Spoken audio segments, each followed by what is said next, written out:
which AI model should I book for my business? I'm now comparing ChatGPT Go, ChatGPT Plus, ChatGPT Business, which is now cheaper compared to ChatGPT Plus, and I also will take a look at Grok and Claude.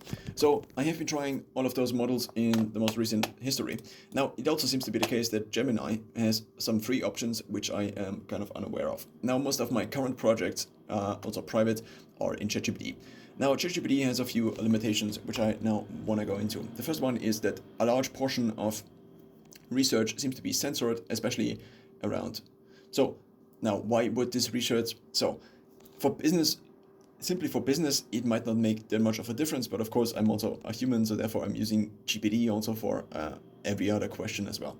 So now, in many areas such as race, such as sex, such as intelligence, research seems to be significantly censored, and it often gives you, I don't know how to describe it, but if you switch to Grok, you immediately know what's the difference. So Grok seems to be more open and, according to Musk, truth-seeking, but then Grok also has a few significant problems. Now, I want to compare the voice modes. So the voice modes on ChatGPT, the voice mode does not have an accelerated speaking mode. This is a significant downside because, well, I don't want to listen in slow-mo. Now, Grok has this, and it has an upside, which is, so basically the upside of potentially subscribing to Grok would be that there is 2x speed. One can, I think, also have 1.5x speed. It's an entirely different world. I recently tried it. Problem.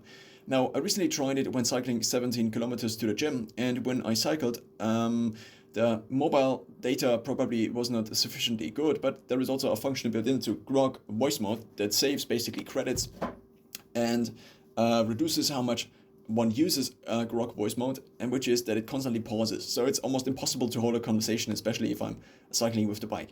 Now, cycling with the bike seems to be something and talking to an AI seems to be something that's quite useful, because compared to listening to an audiobook, it's active. I can ask questions.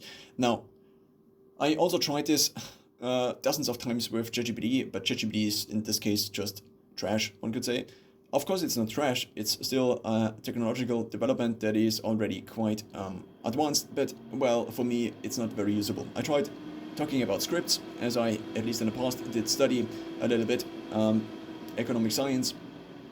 But, so I inputted the scripts into ChatGPT, into a project, and then I tried to talk about the scripts. But, so basically the setup I had was, okay, ask me a question about the script such that, and the question is the initial unit, and the initial unit basically ideally would have a certain progress with it attached, so such that I could just prompt it and it would give me a question and it would then improve me.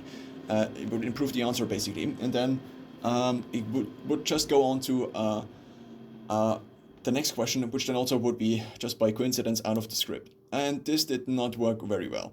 Also, I did this already like 6 months ago or maybe a year ago, and the main problem, so there are two main problems. First of all, you almost cannot get it to be accurate. It's like, oh yeah, great answer, I give you a 1. So basically in the German grading system there is 1 to 6, and so I told it to grade the answer. And it was like, it's just not accurate. It's just like, oh yeah, do whatever you want. And it's just such a burden that one, not a burden, but a problem that one cannot really get rid of, because these models are trying to optimize for subscriptions and not necessarily for truth. Now, maybe different in Grok, but of course also Grok is a business. So ChatGPT, in terms of image generation, currently seems to be the best. I tried Grok, and Grok was horrible in terms of, it was not horrible. I told it to generate a 1x1 logo for something, and it generated a 16:9 logo. I told it to then again generate it in 1x1. It generated a 16:9 logo. I told it again. The story continues. It always generated a new logo or a slightly different logo, and it also the descriptions I gave Grok would have been sufficient for ChatGPT to make something that's useful, but it didn't work on Grok. I also tried Claude, but Claude. So I use mostly the voice input.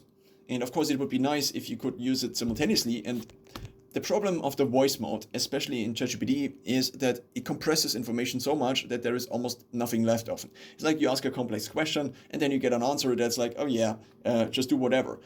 And that's not useful, at least not to me. So I often read through the answers, which are often multiple pages. I don't want to get like a 2-sentence answer to a question or problem I set up in like talking for 5 minutes, and that's not very useful. So I would then have to ask again, etc. So in ChatGPT now, there is now a mode in which one can basically use voice, but I haven't really. So usually I just use voice input on my phone, and then I get an answer which I read on my phone, or I then eventually switch to desktop. I also have a microphone here in a webcam, and so I can basically also work then with notes. So I often work with OneNote, and then I just copy paste, and I also research at the same time. I make it sound like it's very super organized, but it's not that much. It's just that I'm describing right now what I'm doing, I guess. So Gemini would be an option. I would have to try it first. The question is also, so Gemini does have the Google AI Pro plan, which I could take a look at how much it costs. So now the costs. ChatGPT for free is €0 a month. It gives you a few answers, it seems, for a day, and maybe 1 to 3 image generations or something like this. Then there is ChatGPT Go, which at least on desktop, it didn't show me initially. And it also logged into my account, it didn't show me ChatGPT Go. It just basically everything that is limited in normal ChatGPT, limited chat, limited access to image creation, limited memory and storage, limited access to voice mode and ad supported, and it's just more of everything, and also more ad supported. This was a joke. Now I am going to Gemini now, and let's take a look at how much the Google AI Pro plan costs.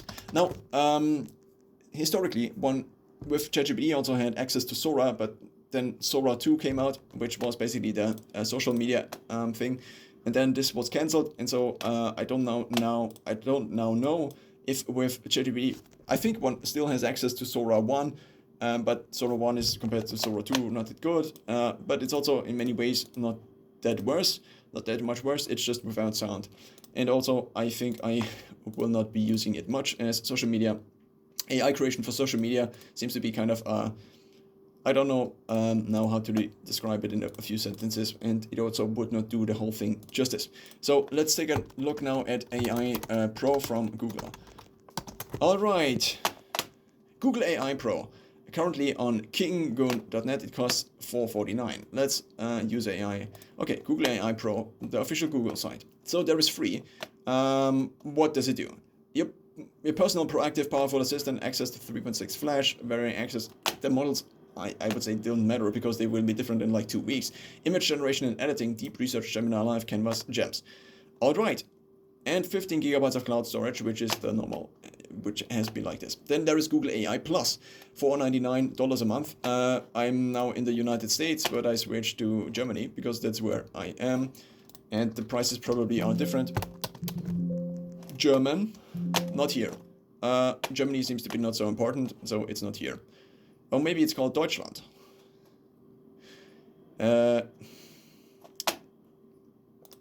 All right.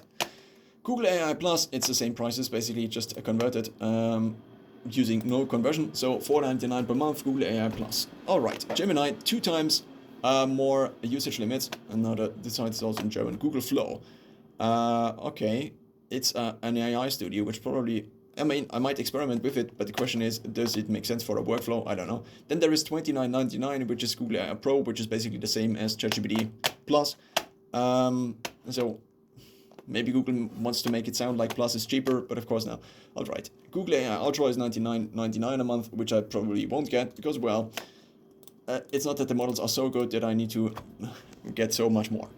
So now the problem is for me that most of the infrastructure I have is already in ChatGPT. Also most of my projects. So currently I have in between, let's say, 30 to 70 projects in ChatGPT, many of them with uploaded documents. But of course now this is also, all of this is just a prototype. It's like all of this I see still as trash, but of course it's technological advancement, and 3 years ago I didn't have any of it.